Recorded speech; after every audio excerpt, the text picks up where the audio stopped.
Salut à tous, on se retrouve aujourd'hui pour ma première vidéo sur YouTube. Ça fait déjà un petit moment que l'idée se promène dans ma tête. Donc pour me présenter rapidement, on me connaît aux tables sous le pseudo d'Incognito 130 et je joue de la limite NL 200 jusque la NL 600 quotidiennement et je suis actuellement en train de shot la NL 1000 mais bon c'est un shot donc je ne la joue pas régulièrement et on va pas s'attarder sur cette limite. On ne va pas mentir sur les limites qu'on joue. Du coup, l'idée de la chaîne, ça va être de partager un peu mon point de vue. On va parler stratégie sur différents spots sur lesquels on va pouvoir échanger. Même si c'est vrai que sur YouTube c'est assez compliqué vu que c'est pas interactif, mais on va voir pour créer une chaîne Twitch pour échanger plus facilement en direct. Également, j'avais envie de donner mon avis sur tout ce qui se fait au niveau du cash game, surtout au niveau francophone.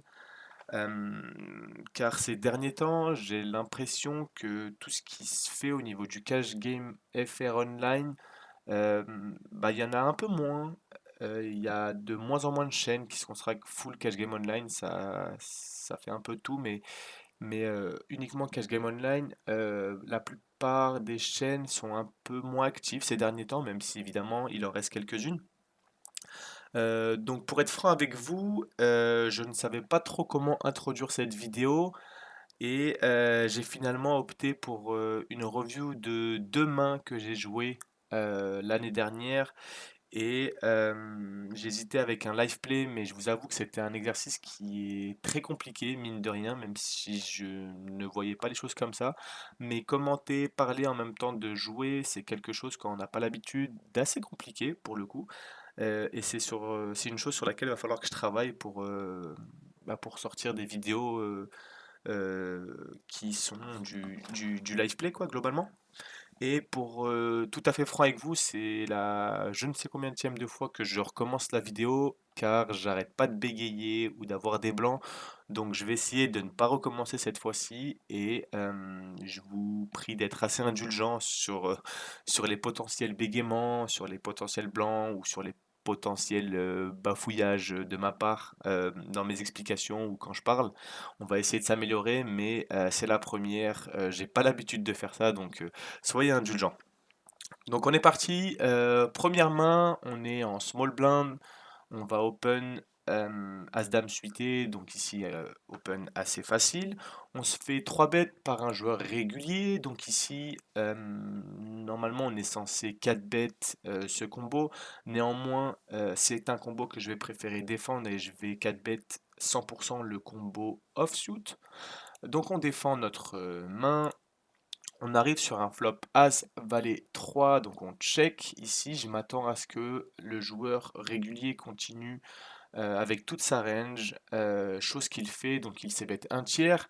Et ici, les joueurs réguliers dans leurs ensembles, et moi également, nous avons tendance à trop ces bêtes dans ces positions-là, sauf que bah, globalement, le 3 bet BVB, la Big Blind a une range qui est très très light normalement.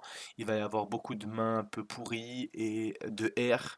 Euh, donc ici, à la place de vilain, on imagine qu'il y a toute la range dans le c-bet un tiers et qu'il va pas trouver assez de check-back. Donc avec As-Dame suité, on est très haut. Globalement, on est battu par très peu de mains. Donc ici, on pourrait payer, mais je vais préférer check raise mon combo. En value, évidemment, on a envie de check raise nos meilleurs ASICs et on a des bluffs qu'on a envie de check raise du style 5 et 4 ou roi dame, roi 10, dame 10 qui sont des bluffs naturels. Et comme on a dit, vilain va over ses bêtes, donc on va un peu le punir. Et donc on va check raise en value cette fois-ci. Donc on check raise, au niveau du check raise, on est parti pour 3x, ça me semble correct, même si on pourrait faire un peu plus cher, mais globalement, comme on a dit, la range de vilain est assez light, donc ici on n'a pas besoin de faire trop cher pour avoir de la FE quand on est en bluff, et puis quand on est en value, évidemment, on a envie de garder toutes les mains qu'on domine. Donc le joueur régulier décide de payer.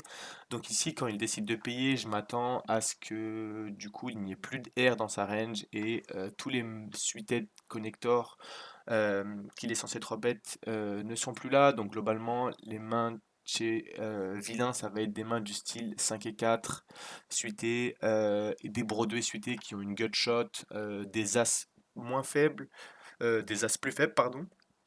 De temps en temps enfin, des valets et de temps en temps, il va y avoir des mains qui nous dominent, qui font du sens à payer, du style As-Valet, As-3, paire de valets, globalement. Mais sinon, on est plutôt très content de se faire payer.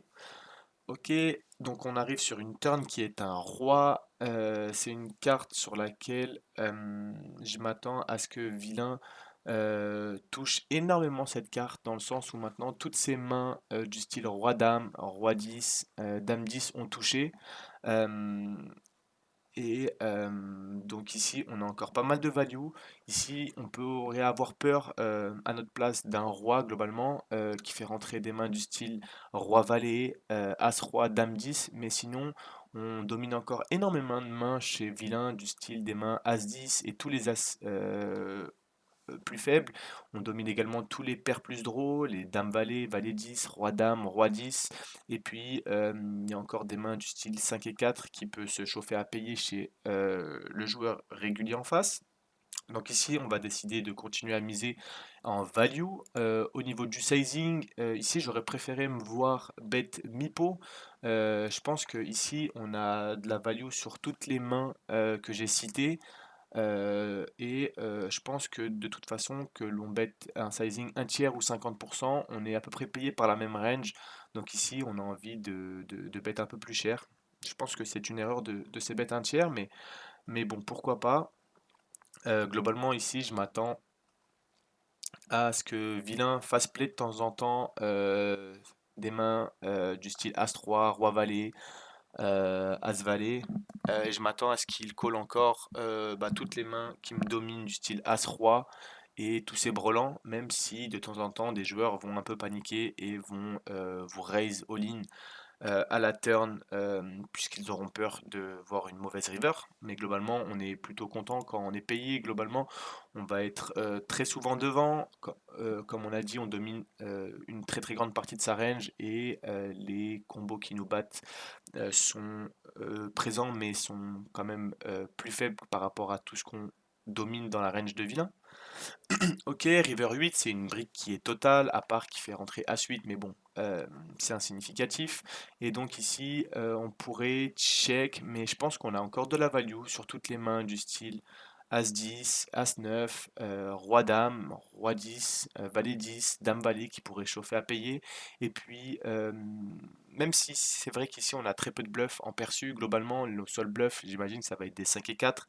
Et ça serait des Roi X qu'on va tourner en bluff, mais globalement, sinon, on a toujours un petit quelque chose sur ce board, donc vilain, va falloir qu'il fasse un peu le héros, globalement. Et on a décidé de payer, de faire tapis, pardon, en value, du coup, pour value toutes les mains que j'ai citées avant, donc tous les as qu'on domine, les mains du style roi-dame, roi-10, dame-valet, valet-10, qui pourrait chauffer à héros, vu qu'il bloque la nuts straight, et il pourrait chauffer en disant qu'il a un bloqueur, etc. Et malheureusement, ici on est payé et on est mal tombé puisque Vilain avait slow play As-Valet et on est rentré dans une main qui est meilleure que nous. Mais bon, ici il faut pas être héros en se disant qu'il y a toujours mieux et je pense que une bonne partie du temps, Vilain va nous retourner des As moins bons et également il va pouvoir également des fois nous payer des mains du style qu'on domine, des rois, pardon, et de temps en temps des valets avec des bloqueurs nut straight. Ok, du coup, main suivante. euh, je sais que je bégaye un peu, mais bon, j'essaye de faire des efforts, soyez indulgents encore une fois. Deuxième main, ok, ça va être un peu plus facile. Donc c'est encore du spot BVB, donc on a un vilain qui open, ici on a un easy 3 bet avec paire d'as. Et là, on a un vilain qui 4 bet. Déjà ici, on pourrait se poser la question, est-ce qu'on paye ou est-ce qu'on reshove? Globalement, je pense que quand on est dans des limites un peu plus faibles, on pourrait reshuffle directement puisque ça va un peu moins 4 bêtes en bluff. Mais ici, sur des limites, euh, à partir de la NL200, les joueurs réguliers vont avoir quand même pas mal de mains en bluff dans les 4 bêtes dans ces spots-là. Donc ici, attention à ne pas reshuffle, c'est une erreur qui va vous coûter de l'argent sur le long terme. On va trop lui faire fold et puis de toute façon on est très content de jouer cette main-là en position puisque on va également beaucoup 3 bêtes pour défendre versus 4 bêtes et donc il faut garder des mains très fortes qui plus est paire d'as qui évidemment domine toute la range de vilain. Donc ici on va défendre notre paire d'as et on va slow play. Le board n'est pas fameux pour notre main, puisqu'on a déjà deux as dans la main, il y en a encore un au board, et globalement, toutes les mains du type, toutes les paires inférieures vont avoir un peu peur de cet as, et on pourrait ne pas tout prendre à des mains du style paire de roi, paire de dame maintenant. Mais bon, ok, donc on va voir ce que fait Vilain en face. Je m'attends ici à ce que Vilain c'est bête un quart toute sa range, et il va faire quelque chose d'étrange, il va checker ce qui est quelque chose d'assez peu commun. Et ici, quand vilain check, je m'attends à ce qu'il soit très très face-up, dans le sens où il y aura beaucoup de mains du style paire de dames, paire de roi, paire de valet, paire de 10, un 9 ou de temps en temps un petit as-x. Euh, je m'attends à ce que ces R, ces bêtes quasiment 100% sur ce board-là. Et donc ici, je m'attends à ce qu'il y ait toujours une petite showdown. Néanmoins, ici, on va quand même slow-play notre paire d'as. On va trop faire fold vilain sur plusieurs streets et on va essayer de tout lui prendre et potentiellement lui laisser toucher des cartes qui vont lui donner un peu plus d'équité ou des mains, des cartes qui lui donnent une main un peu plus forte. Donc ici, avec paire d'as, on pourrait bet, néanmoins, comme j'ai dit, on va laisser toucher vilain. Et donc on aurait plus misé des mains du style As-Valet, As-10 qui ont un peu plus besoin de protection globalement, même si en soi faire un As dans un pocket bet en BVB c'est très fort. Mais ici on a typiquement le combo parfait pour slow play encore une fois. Donc ici on a décidé de check back. La turn est un valet de pique. Ici c'est intéressant, vilain reprend le lead et il bet un tiers. Donc ce qui fait du sens, globalement, ça va être des mains. Je m'attends à voir des As low chez Vilain et de temps en temps des paires de valets qui hit sur ce valet. Et de temps en temps, il va y avoir des 9-9 ou des As-Valet qui, je ne sais pas pourquoi, n'auraient pas ces bêtes, mais globalement, je m'attends à ce que ce valet apporte énormément d'équité sur la range de Vilain. Maintenant, toutes ces mains du style roi 10, roi dame, ont fait une paire et donc vont se servir de ce valet pour miser, même si, comme j'ai dit précédemment, je m'attends à ce que toutes ces mains-là, c'est bête au flop. Donc ici, j'ai l'impression il y a plutôt une main du style paire de valet qui pourrait jouer comme ça, ou roi valet qui ne sait pas trop pourquoi il fait ça. Ça fait pas trop de sens, dans tous les cas, ça line. Ici, on pourrait raise en value et se dire qu'on a besoin de protection, mais encore une fois, on a envie de laisser bluffer vilain, on a peur de pas grand-chose globalement.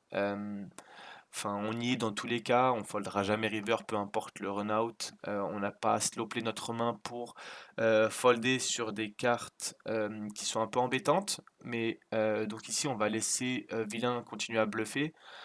Ici, ça pourrait faire un peu de sens de raise vu qu'on n'a pas l'as de pique. Néanmoins, ici, on a brelan, donc on va plutôt payer.